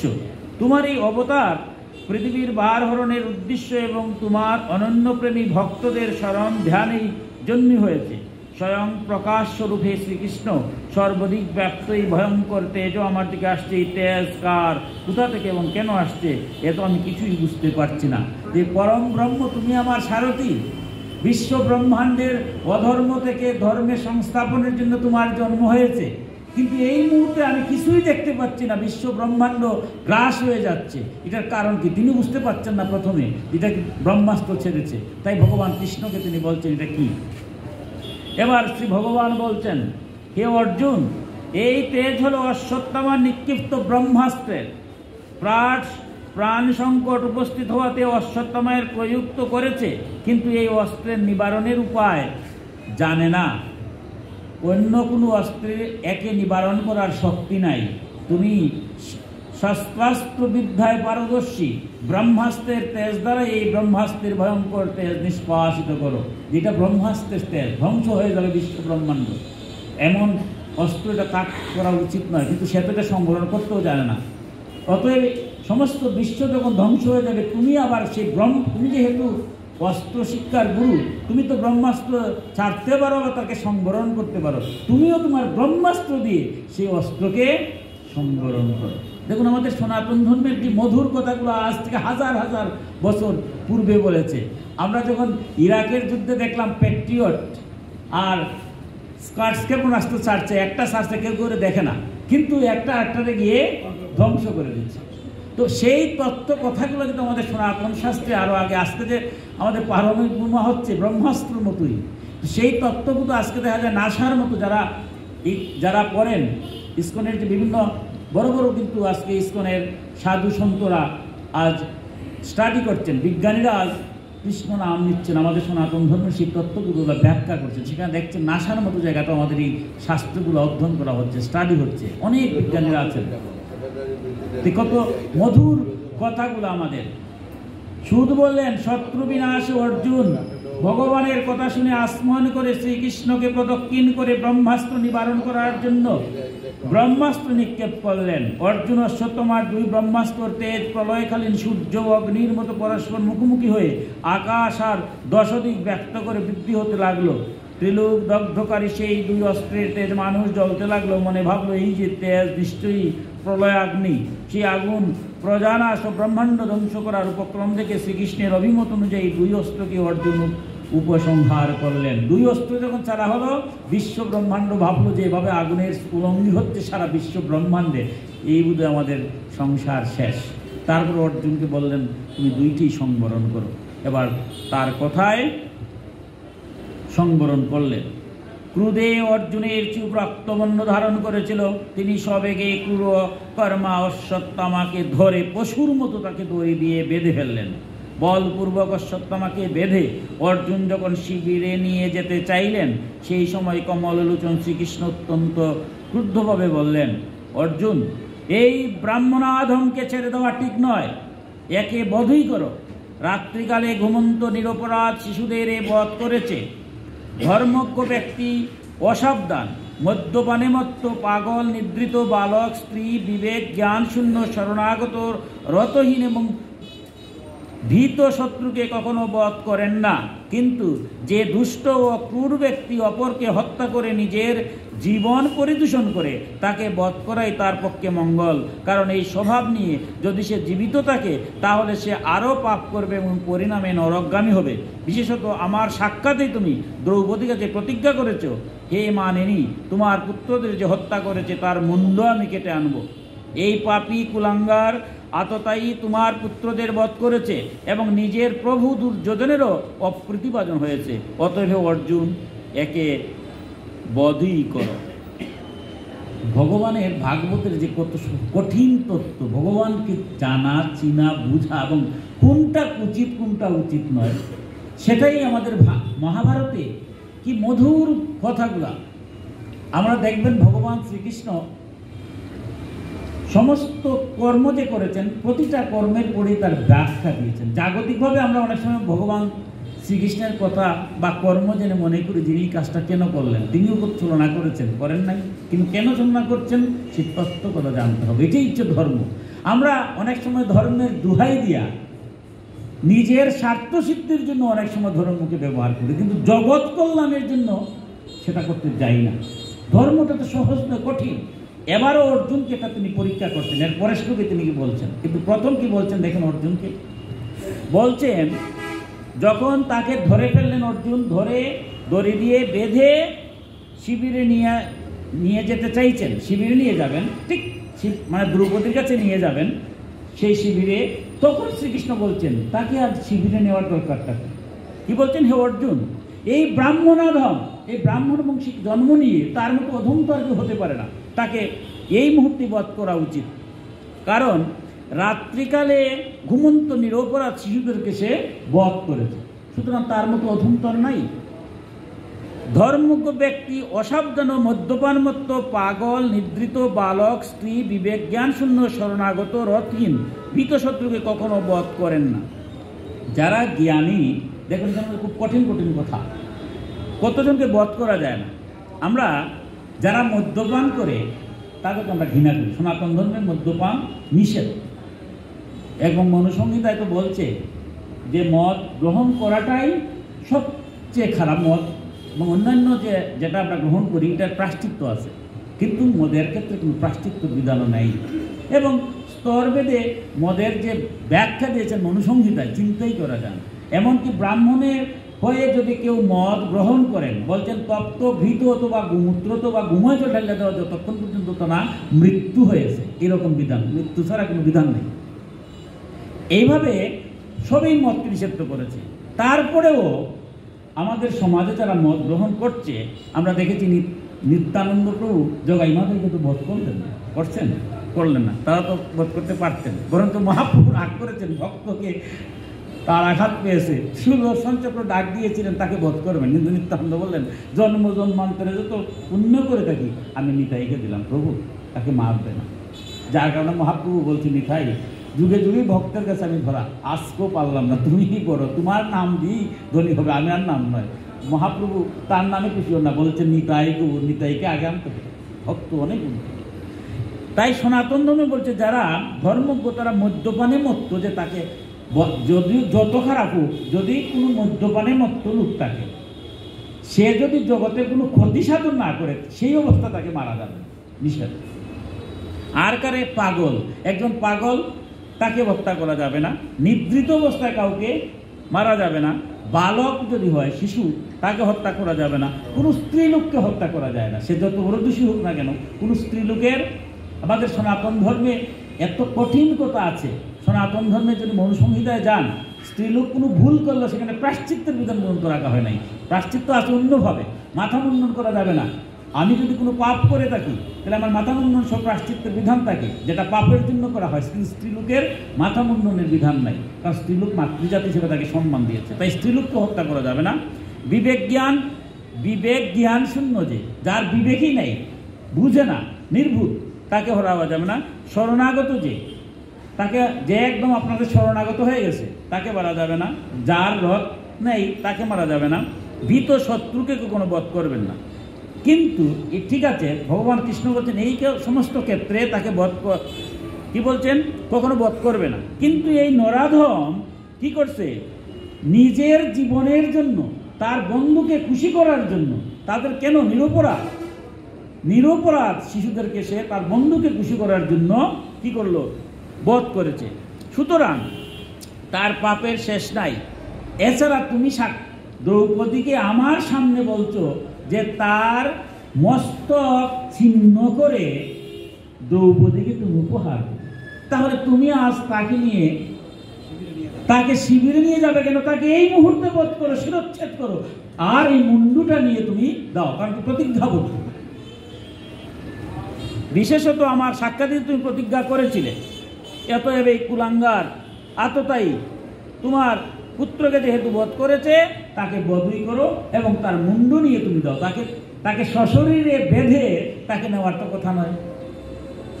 ভগবান শ্রীকৃষ্ণ অর্জুনের ধর্মনিষ্ঠা পরীক্ষা করার জন্য এইভাবে প্রেরণা দিলেন, কিন্তু অর্জুনের হৃদয় তো মহান। ভগবান যে কথাগুলো বলছেন, এখানের মধ্যে একটা কথা আছে, অর্জুন জ্ঞান মার্গের শিরোমণি, জ্ঞান রাজ্যে গিয়ে অজ্ঞানে অনেক কাজ করতে পারে, জ্ঞানে অনেক চিন্তা করে। যেহেতু অর্জুন জ্ঞানী, ভগবান শ্রীকৃষ্ণ বলছেন বিচার তো হবে। বিচার কত সহজ না, সাধারণ দৃষ্টিকোণ থেকে যে বিচার আমরা মনে করি ঠিক না, কিন্তু বিচারপতি যে বিচার রায় দেন, যে মার্ডার করে তার পক্ষ তো অনেক উকিল থাকে, বলে না, কিন্তু বিচারক তো তার দৃষ্টিভঙ্গি দিয়ে, কত সহজ জিনিস নয়। তাই ভগবান কৃষ্ণ আজ অর্জুনকে পরীক্ষা করছেন, যে কি পরীক্ষা, ধর্মনিষ্ঠা, যে তোমার কতটুকু ধর্ম আছে, দেখি তুমি কতটুকু ধর্ম নিষ্ঠা করো। সেই পরীক্ষার জন্য তাকে উৎসাহ দিচ্ছে যে তুমি বধ করো। কিন্তু অর্জুনও তো মহান, অর্জুন শ্রীকৃষ্ণের প্রেরণা পেয়েছেন, কিন্তু অর্জুনের হৃদয় তো মহান। অশ্বত্থামা যদিও তার পুত্রদের হত্যা করেছে, তবু অর্জুনের মনে গুরুপুত্র হত্যার প্রবৃত্তি হল না। খুব কঠিন তত্ত্বকথা। এই যে বলছিলাম একটু আগে, আমি একজনের ক্ষতি করলাম, কিন্তু সে মহান বিচারক যখন গেল আমার বিশাল শাস্তি হয়ে যায়, তখন দেখবো মাঝে মাঝে সেই ব্যক্তি, সে মহান, অনেক উজ্জ্বস্থান, এত সাধারণ জিনিস না, অনেক ভক্ত যদি হতে পারে, দেখবো আমার ক্ষমা বিচারকদের বলে তাকে ক্ষমা করে দেয়। তাই সে ভাবছে যেহেতু গুরু ব্রহ্মা, গুরু বিষ্ণু, গুরুদেব মহেশ্বর, গুরুদেব পরম ব্রহ্ম, তস্মৈ শ্রী গুরুদেব মদ গুরু, সে জগৎগুরু। যদিও আমার গুরু সুরিবাড়ি যায়, তবুও আমার গুরু নিত্যানন্দ রায়। আমি মন্ত্র নিয়েছি, গুরু যাই হোক, সেই বংশের সবাইকে আমি শ্রদ্ধা করি। তার কি হলো না হলো, জগৎপতি আছেন না, তার বিচার তো আমার কথা না। আমরা কি বলি, আমরা তো সবসময় পরের বিচার, আমার মতো অধম পরের বিচার দেখার লেগে ব্যস্ত। কিন্তু ভক্ত বলছে আমার আত্মবিশ্লেষণ করব, আত্মসংশ্লেষের মধ্যে আত্মশুদ্ধি করব, পরের বিচার করার দায়িত্ব তো আমার ভগবান আছেন। অশ্বত্থামায় যে কাজ করেছে তার শাস্তি আপনারা জানেন, অবশ্যই অশ্বত্থামা এখনো বেঁচে আছে। তার শাস্তি যে কি কঠিন শাস্তি শ্রীকৃষ্ণ দিয়েছেন, চিন্তাই করা যায় না সবার শেষে। কিন্তু অর্জুন ভাবছে যে তার কৃতকর্মের ফল তো হে পাবে, তুমি ভগবান, তুমি আমার সাথে আছো, তুমি দেবে, আমি কেন দিতে যাব? ভগবান যদি কাউকে শাস্তি দেয় আমার বিপদ হবে না। কিন্তু সে তো গুরুপুত্র, সে অন্যায় করেছে ঠিক আছে, কিন্তু তারপর তো সে গুরুপুত্র, তাকে আমি বধ করবো না, মনে মনে ভাববে। তারপর নিজ সখা ও সারথী শ্রীকৃষ্ণের সঙ্গে অর্জুন নিজের শিবিরে গেলেন। তাই কিছুই না বলে তাকে বেঁধে অর্জুন কি করলেন, শ্রীকৃষ্ণকে নিয়েই এবার শিবিরে গেলেন। সেখানে মৃত পুত্রদের জন্য সুকাতুর দ্রৌপদীর হাতে অশ্বত্থামাকে সমর্পণ করলেন। দেখুন, ঘুম থেকে উঠে আমরা পঞ্চনারীর কথা বলি, অহল্যা, দ্রৌপদী, কুন্তি, তারা, মন্দধরিস্ততা, পঞ্চকন্যা, শরণ্যৃত্যং, মহাপাতকনাশকম। ভূমিতে স্পর্শ করার আগে 5 জন জননী, এই 5 জনের মাঝে একজন হচ্ছেন দ্রৌপদী। কেন দ্রৌপদী এত মহান? কেন তাদের নাম নিলে পরে সমস্ত পাপ দূরীভূত হয়? যাদের নাম নিয়ে আমি ঘুম থেকে উঠে ভূমিতে স্পর্শ করব, আমার হৃদয়টা ঠিক তাদের মতো হয়ে যাবে। প্রত্যেক নারী, মহিষী নারীর প্রত্যেকেরই ঘটনা আলাদা আলাদা আছে। আজকে আমরা সেই দ্রৌপদীর কথাই জানবো। আপনারা দ্রৌপদীর অনেক মহত্বের কথা জেনেছেন, কিন্তু দ্রৌপদী যে কত বড় মহত্ব চিন্তাই করা যায় না, কত ঊর্ধ্বে তার স্থান। সেই দ্রৌপদীর, যার জন্য আমরা ঘুম থেকে উঠার আগে দ্রৌপদীর নাম নিয়ে প্রশ্ন করি, যে দ্রৌপদীর মতো যাতে হৃদয়টা আমাদের সামান্য যদি হয়, তবু আমরা অনেক গোলাম হয়ে যাব। দ্রৌপদীর কাছে যখন নিয়ে আসলেন, দ্রৌপদী দেখলেন যে অশ্বত্থামা পশুর মতো রঞ্জুবদ্ধ অবস্থায় রয়েছে। নিন্দিত কর্মের অনুসূচনায় তার মুখ অধুবদন। নিজের অনিষ্টকারী গুরুপুত্র অশ্বত্থামাকে এইরকম অপমানিত দেখে দ্রৌপদীর কোমল হৃদয় দয়ায় ভরে উঠল। তিনি অশ্বত্থামাকে প্রণাম করলেন। ভাগবত তত্ত্বটা গীতার অনেক ঊর্ধ্বে কেন? গীতা হচ্ছে আপনার জীবনটাকে চাষ দিবে। কারণ বীজ যদি দিতে হয় তাহলে চাষ যদি না হয়, ভালো বীজ ভালো সার দিবেন, ভালো ফসল হবে না।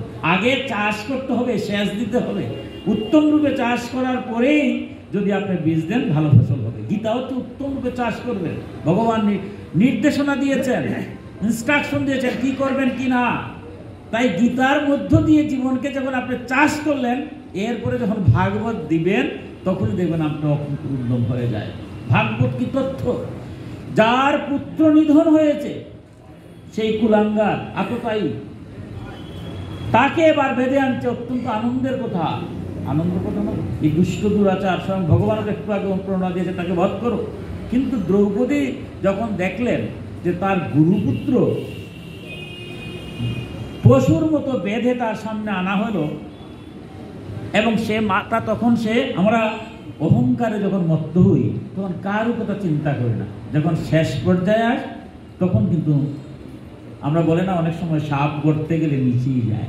এই সংসারটা অহংকার যাই করি না কেন, যখন মৃত্যু জ্বালায় জ্বলিত হই, আমি যখন বুঝি যদি এই মুহূর্তে আমি মারা যাবো, আর কিছুই রক্ষা করার নাই, তখন আমার ক্ষণিকের জন্য। কিন্তু যারা ভক্ত সবসময় মৃত্যু জ্বালা চিন্তা করে যে এই মুহূর্তেই মারা যাবো, তখন আর আপনাদের সাথে খারাপ ব্যবহার করতে পারি। তাই সে এখন বুঝতে পারছে যে মৃত্যু তো অনুধারিত। সে তো আর জানে না দ্রৌপদীর মনের কথা, সে তো আর জানে না অর্জুনের কথা যে এখন তো শিরচ্ছেদমার হবে। তাই সে লজ্জায় নিজে অনুশোচনা করে মাথা নত করে আছে। বাধা অবস্থায়, পশুর মতো বাধা, মাথা নত করা অবস্থায় দেখে দ্রৌপদীর মনে কোমল হৃদয়ের জেগে উঠল। সে তো অন্যায় করেছে, শাস্তি পাবে, ভগবান দিবে, কিন্তু সেও তো তারপরেও আমার গুরুর পুত্র, কতটুকু দয়ামতি, কতটুকু দয়া আসে। তাই সে কি করলো? বাধা অবস্থায় তিনি গিয়া তাকে প্রণাম করছে। গুরুপুত্রকে এইভাবে বেঁধে আনা দ্রৌপদীর সহ্য হলো না। তিনি বললেন, ছেড়ে দাও, ছেড়ে দাও। ইনি ব্রাহ্মণ, আমাদের অত্যন্ত পূজনীয়, যার কৃপায় তুমি গোপনীয় মন্ত্র, তার প্রয়োগ ও উপসংহার সহ সমস্ত শস্ত্র অস্ত্রাদি বিদ্যা শিখেছ। ইনি তোমার এই আচার্য দ্রোণ পুত্ররূপেই এখানে বর্তমান। অর্জুনকে উদ্দেশ্য করে বলছেন, উনি ব্রাহ্মণ পুত্র, যাই উনি ব্রাহ্মণ পুত্রে জন্ম নিয়েছিলেন। উনি তোমার গুরু, যার কাছ থেকে তুমি সেই যে ব্রহ্মাস্ত্র, সেটাও তোমার গুরুর কাছ থেকে তুমি শিক্ষা লাভ করেছিলে। আজ তোমার গুরু নেই, গুরুপুত্র এখানে সম্মুখে আছে। যেহেতু গুরু নেই, সে যত অন্যায় গুরু, তবু তো গুরুপুত্র রূপেই তোমার সম্মুখে উপস্থিত। দ্রোণাচার্যের অর্ধাঙ্গিনী কৃপি তার বীরপুত্রের প্রতি মমতাবশত এই পতির সাথে সহমরণে যেতে পারেননি। তিনি আজও জীবিকা। দেখুন, একজন নারী হিসাবে আরেকজন নারীর কতটুকু চিন্তা করে। যা আমি পুত্রহারা হয়েছে, আমি জানি আমার ভিতরে কত কষ্ট, কত দুঃখ। এই সংসারে পুত্র হারার মতো পৃথিবীতে আর কিছু নাই। এই সংসারে সবচেয়ে কঠিন হচ্ছে পিতামাতা জীবিত অবস্থায় তার সন্তান হারানো। তাই দ্রৌপদী বলছে, আমি জানি পুত্র হারা কত কঠিন, কিন্তু সেই দ্রোণাচার্যর স্ত্রী, তখন একটা নিয়ম ছিল, যদি কেউ স্বেচ্ছায় পতির সাথে যেতে পারত তাহলে সে সহমরণে যেতে পারত, কিন্তু উনি যান নাই। আমাদের সনাতন ধর্মের পরবর্তী পর্যায়ে এগুলো কুসংস্কারগুলো চলে আসছে। সতীদাহ প্রথা নিয়ে অনেক কথা হয়, কিন্তু আমার সনাতন শাস্ত্রে যদি এটা থাকতো তাহলে সেই গুরুপত্নী তিনি তো গেলেন না। কুন্তী, যার নাম বলছি, অহল্যা, দ্রৌপদী, কুন্তী, তারা মন্দোদরী এবং কুন্তী, তিনজনের তো বিধবা সন্তান, বিধবা নারী। এই বিধবা নারীর নাম কিন্তু প্রতিদিন সকালবেলা আমরা বলছি, সেই দাপর যুগ থেকে কলিযুগে। আর কিছুদিন আগে যখন সতীদাহ প্রথা হলো, তখন আমরা সব ভুলে গেলাম। কারণ পরবর্তী পর্যায়ে যে বা যারা এই কার্যটা করছেন, ধর্মের দোহাই দেয়া করেন নাই। কারণ সতীদাহ নিয়ে কথা যেহেতু বলি, মহাভারতের মধ্যে আছে একটা, যেখানে সতীদাহর একটা পাওয়া গেছিল একটা স্থান কাল পাত্র ভেদে যখন পাণ্ডুর মৃত্যু হয়েছিল, সংক্ষেপে বলছি, মাদ্রির কারণে বলবো না, যাই জগতে আপনারা সব জানেন, সেই মহাভারতে মাদ্রি তখন নিজেরে আত্ম অনুশোচনায় ভুগছেন যে আমার কারণে পাণ্ডুর মৃত্যু হয়েছে। এখানে একটা বিশাল ব্রহ্ম অভিশাপ ছিল। তিনি যখন বারবার বলতেন যে স্বামীর মৃত্যু হলো আমার কারণে, আমি আর থাকবো না, এবং প্রেক্ষাপটটা এত ভয়ঙ্কর ছিল, তাকে সামলানোর মতো কোনো উপায় ছিল না। কারণ আপনারা যারা মহাভারত পড়েছেন, পাণ্ডুর কেন মৃত্যু হয়েছে, সেই ব্রহ্ম অভিশাপটা কী ছিল আপনারা সব জানেন। তখন তিনি নিজে স্বেচ্ছায় গিয়ে চিতায় পড়ে গিয়েছিলেন, কাউকে তিনি রাখতে পারেন নাই, আত্মহত্যা দিয়েছিলেন। তিনি বনে তখন ছিলেন, কিন্তু তার সাথেই তো কুন্তি ছিলেন। কুন্তি কি মারা গেলেন? যদি জোর করে মারা যাওয়ার কথা থাকতো তখন কুন্তিরও তো মেরে ফেলতেন তারপর যুগে। কিন্তু এই মাদ্রি একটাই ঘটনা, কেন ঘটনা, তার প্রেক্ষাপট, স্থান কাল বিবেচনা করে প্রেক্ষাপটে উনি নিজেকে যখন আত্ম অনুশোচনায় ভুগছিলেন, তিনি জীবনকে বলছিলেন যে আমার স্বামীর মৃত্যু আমার কারণে, আমি রাখবো না এই জীবন, এই কারণে। কিন্তু পরবর্তী পর্যায়ে আমাদের সেই ক্লেটাকে অন্যভাবে দেওয়া হলো। তাই তিনি বললেন যে আজ তোমার গুরুর পত্নী যে অশ্বত্থামার মা, সে জীবিত আছে। কিসের জন্য জীবিত আছে? তার পুত্রের দিকে তাকিয়ে। আজ তাকে যদি তুমি হত্যা করো তো আরেকটা মাতৃহারা। আজ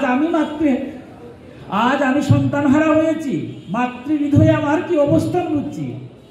আমার আজকে তাকে যদি হত্যা করো, আরেকটা মায়ের সন্তান কুলকালি হবে।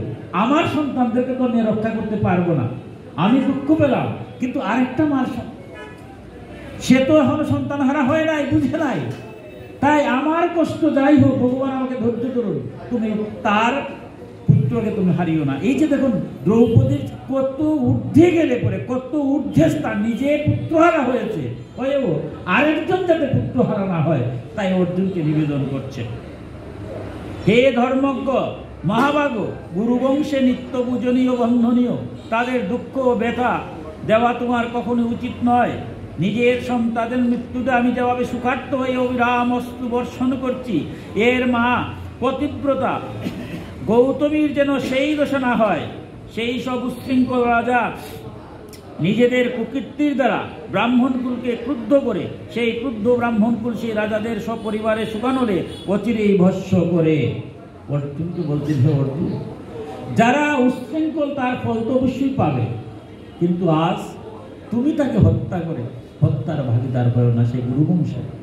আর তার মা, সে আজকে সন্তানহারা হয়ে যাবে। আমি আজ সন্তানহারা হয়েছি, আমার চোখের অস্ত্র ঝরতেছে, আমি বুঝতে পারছি আমার এই সংসারে এর চেয়ে কোনো কষ্ট দুঃখ নাই। সংসারে সবচেয়ে বড় কষ্ট পৃথিবীর সব সন্তানহারা।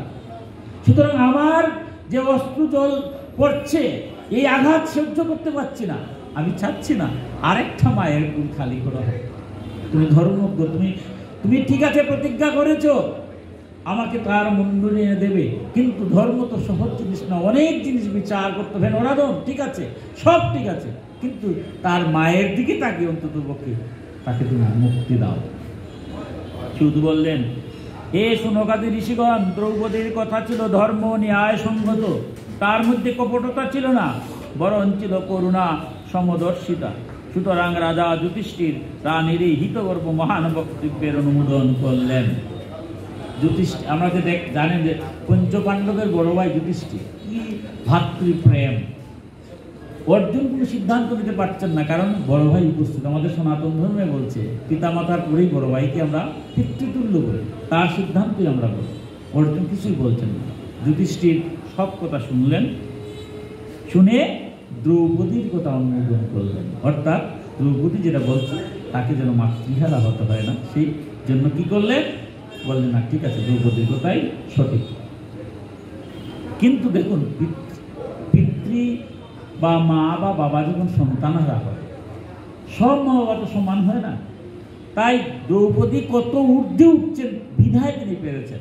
কিন্তু পঞ্চপাণ্ডবের মধ্যে যুধিষ্ঠির সেটা বুঝেছেন, অর্জুনও বুঝেছেন, সহদেব নকুল তারাও বুঝেছে, কিন্তু ভীম একটু রাগ হয়ে গেছে। সবার সমান তো নয় যে সে আমার পুত্রদের হত্যা করেছে আর আমি তাকে ছেড়ে দেব। তাই এবার কি বলছেন দেখুন, সঙ্গে সঙ্গে নকুল, সহদেব, সাত্যকী, অর্জুন, স্বয়ং ভগবান শ্রীকৃষ্ণ, উপস্থিত স্ত্রী পুরুষগণ সকলেই দ্রৌপদীর বক্তব্যে সমর্থন দেন। ভগবান সহই সময় ঠিক আছে। সেই সময়ে কেবলমাত্র ভীম ক্রুদ্ধ হয়ে বললেন, যে অশ্বত্থামা না নিজের প্রয়োজনে না তার প্রভুর প্রয়োজনে নিরর্থই নির্দৃত শিশুদের বধ করেছে, তাকে বধ করাই উচিত। যুদ্ধ যখন হয়েছে, ভীমও কিন্তু ভগবান শ্রীকৃষ্ণকে দেখেছেন। ঘটোৎকচ বধ থেকে শুরু করে সমস্ত কার্যই তো ভগবান। এই যে তত্ত্বকথা পুরাণের, ভীমও চিন্তা করেন স্বয়ং ভগবান কিচ্ছু বলছে না, কারণ অর্জুনকে তো এখানে বলছিলেন বধ করার জন্য, এখানে এসে দ্রৌপদী বললেন আর তিনি রাজি হয়ে গেলেন। তিনিও তো আমাদের একটা কথা বললেন না, তিনি যখন সামনে উপস্থিত আছেন তাইলে আমি একটু ছেড়ে দেবো কেন, দেখি ওনার বক্তব্য কি হয়। কারণ সে তো আমার পুত্রকে হত্যা করেছে, তার তো বেঁচে থাকার কোনো অধিকার নাই, সুতরাং তাকে বধ করা ইচ্ছে। ভগবান শ্রীকৃষ্ণ দেখুন, এই যে এই কথা যদি ভীমে না বলতেন তাহলে শ্রীকৃষ্ণের এই পরবর্তী কথাগুলো আসে না। তিনিও দেখতেছেন, দেখি ভগবান তুমি এবার কি বলো। ভগবান শ্রীকৃষ্ণ দ্রৌপদী ও ভীমের কথা শুনে অর্জুনের দিকে তাকিয়ে একটু হেসে বললেন, দেখুন এখন ভগবান দ্রৌপদীর কথাও শুনছেন, আগে সমর্থন দিয়েছেন, এবার ভীম বলছে ভীমের কথা সমর্থন করেছেন যে না ঠিক, সে তো পুত্রহারা, তার কথা তো মূলক নয়। তাই তিনি এবার অর্জুনকে এবার বলছেন। ভগবান শ্রীকৃষ্ণ দেখুন কত পরীক্ষা করেছেন অর্জুনকে, ভক্ত হওয়া কি এত সহজ? তিনি একটা সমাধান দিতে পারতেন, কিন্তু দিলেন না, আগেও দিলেন না। অর্জুন যেহেতু মহান, তার নিজের মহত্ব দেখালো, এবারও অর্জুনকে আবার পরীক্ষা ফেললেন। বললেন, পতিত ব্রাহ্মণকেও বধ করা উচিত নয়, আর আততায়ীকে বধ করাই কর্তব্য। শাস্ত্রে আমি দুই রকমের অনুশাসন দিয়েছি। দেখুন কত কঠিন কথা। আমরা মাঝে মাঝে বলি যে শাস্ত্রে এটা বলছে, শাস্ত্রে দেখবেন এদিকেও বলছে এদিকেও বলছে। এই কারণেই আমাদের সনাতন শাস্ত্রের ন্যায় শাস্ত্র নামে একটা আছে, যারা আগে তর্কালঙ্কার উপাধি দিতেন, এখন আর এগুলা নেই। তর্কালঙ্কার মানে কি, একটা বিষয় নিয়ে আপনিও আলোচনা করবেন পক্ষে, আমিও আলোচনা করবো পক্ষে। ধর্মটা শুধুমাত্র আমরা অনেকেই বলি যে শুধুমাত্র বেদস্মৃতি, তা নয়। চারটা জিনিস, বেদ, স্মৃতি, সদাচার এবং বিবেকের বাণী, চারটার সমন্বয়ে কিন্তু ধর্ম। আমার সনাতন ধর্ম শুধুমাত্র স্মৃতি দিয়া করবো, আমরা অনেক সময় বলি না স্মৃতিতে এইটা নেই আমি আর করবো না, কিন্তু স্মৃতিতে যেটা নাই এটাও তো ভগবান শ্রীকৃষ্ণ করিয়েছেন। যখন জয়দ্রথকে বধ করবেন তখন ভগবান কি করেছিলেন? স্বয়ং সূর্যকে তো আড়াল করে ফেলছিলেন। অশ্বত্থামা ইতিহত যদি না বলতেন তাইলে কি দ্রোণাচার্যকে বধ করা যেত? বিশ্বকে কি বধ করা সম্ভব ছিল যদি শ্রীকণ্ঠকে সামনে না আনতেন?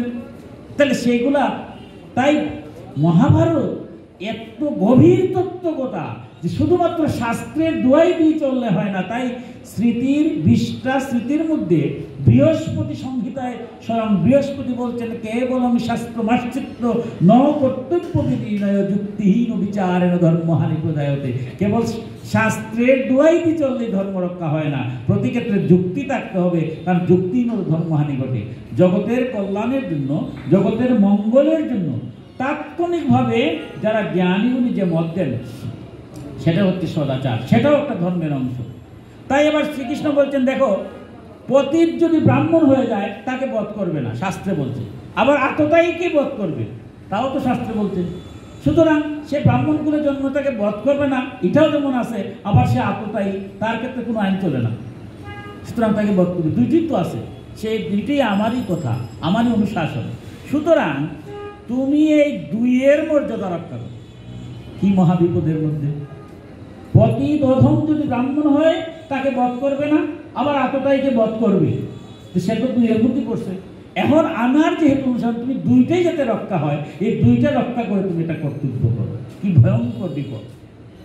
দ্রৌপদীকে সান্ত্বনা দেওয়ার সময় যে প্রতিজ্ঞা তুমি করেছিলে, সেই প্রতিজ্ঞা তো পালন করো, অবশ্যই করো। কারণ প্রতিজ্ঞা তুমি করেছিলে, আমার সামনেই প্রতিজ্ঞা করেছিলে তাকে শিরচ্ছেদ করবে।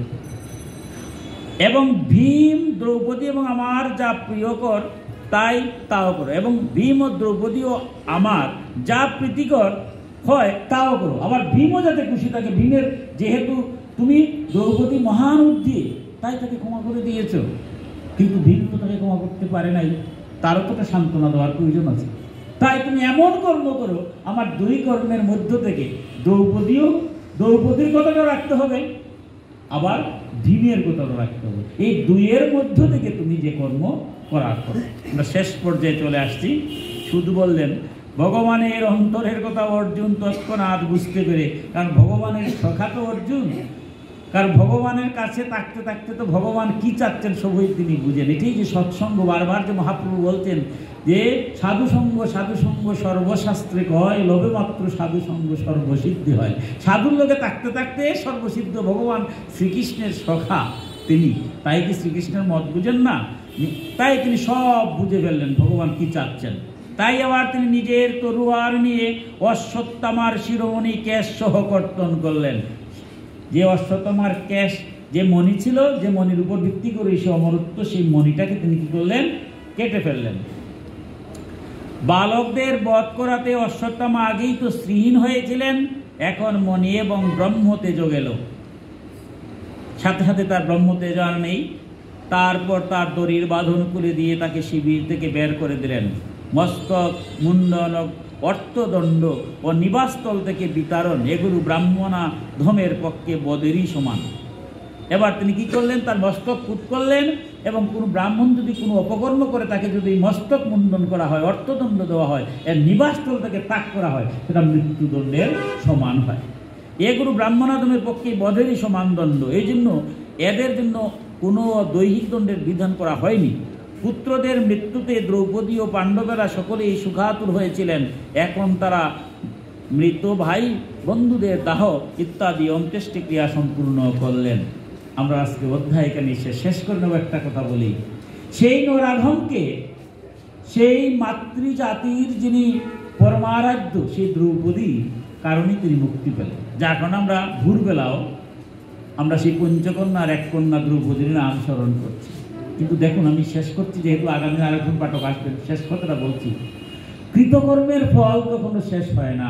অশ্বত্থামার মণিটা যখন কেটে ফেললেন, তখন সে শ্রীহীন হল, এবং সর্বশেষ মহাভারতে যা কয়েকজন বেঁচে ছিলেন তার মধ্যে কিন্তু অশ্বত্থামা এখনো চির বেঁচে আছে, এবং ভগবান শ্রীকৃষ্ণই তাকে অভিশাপ দিয়েছিলেন শেষ মুহূর্তে, তোমার মৃত্যু হবে না, পরবর্তী কল্পে তুমি আরো বেঁচে থাকবে, তোমার দুর্গন্ধে এই সংসারে কেউ থাকতে পারবে না, তুমি জীবিত থাকবে, কোথায় যেতে পারবে না, তোমার মাথার মনে নেই, জ্বালায় জ্বলবে, দুর্গন্ধ হবে, এবং সবচেয়ে ভয়ঙ্কর কষ্ট হয়েছিল সেই অশ্বত্থামা, এমনকি দুর্যোধনের পর্যন্ত না, এরাও কিন্তু মুক্তি পেয়েছিল, কিন্তু পরবর্তী কল্প পর্যন্ত কিন্তু সে বেঁচে থাকবে।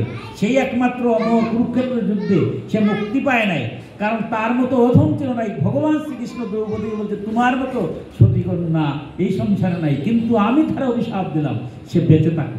আর বেঁচে থেকে তার মতো নরাধম এই সংসারে যেন থাকে না, সমস্ত দেহ পচে গন্ধ হয়ে যাবে, কোনো সংসারে কোথায় যেতে পারবে না, কিন্তু অমর থাকবে। এবং আমরা দেখবেন যারা প্রাচীন, এখানে আমার মুকুট দাও আছেন, আমার দাদা আছেন, অনেকেই দেখবেন আগের তেল আমরা যখন স্নান করি, অনেকেই দেখবেন এখানে আমার জ্ঞানীগুণ আছেন, তেল দেওয়ার সময় কিন্তু একটা নিয়ম আছে আমাদের সনাতন ধর্ম, অশ্বত্থামায় নম, অশ্বত্থামায় নম, অশ্বত্থামায় নম বলা হয়। অর্থাৎ শ্রীকৃষ্ণকে শেষ পর্যন্ত বলছে, প্রভু আমার কৃতকর্মের জন্য যে অভিশাপ দিয়েছে আমি এটা নিতে বাধ্য, কারণ আমার মতো এত আমি সংসারে নাই, কারণ ঘুমন্ত অবস্থার তাকে আমরা, সেদিন যদি আমার হত্যা হয়ে যেত আমি বাঁচতাম, কিন্তু দ্রৌপদী তো আমাকে হত্যা করতে দিল না, তোমার অভিশাপ আমি নেব, কিন্তু আমি জ্বলা, এই যে মণি কেটে ফেলছে, জ্বলছি, তখন বলছে, ভগবান বলছেন, ভগবান তো কৃপাধারী, যে তুমি তো থাকবে পরবর্তী কল্প পর্যন্ত, যদি কেউ তোমার নাম ধরে একটু তেল মর্দন করার সময় দেয়, সেই তলের ছিলটা তোমার মাথা পড়বে, একটু শান্তি পাবে, এছাড়া তোমার আর শান্তি দিতে পারবে না। তাই কর্ম, এই আমাদের আজকের যে বিষয়টা হচ্ছে, কর্মের ফল ভগবান ঠিক করে দেন, কিন্তু ভক্ত যারা, তারা কখনো অপরের শাস্তি বিধান করেন না, সবসময় তার নিজের করুণার দ্বারা অপরকে রক্ষা করেন।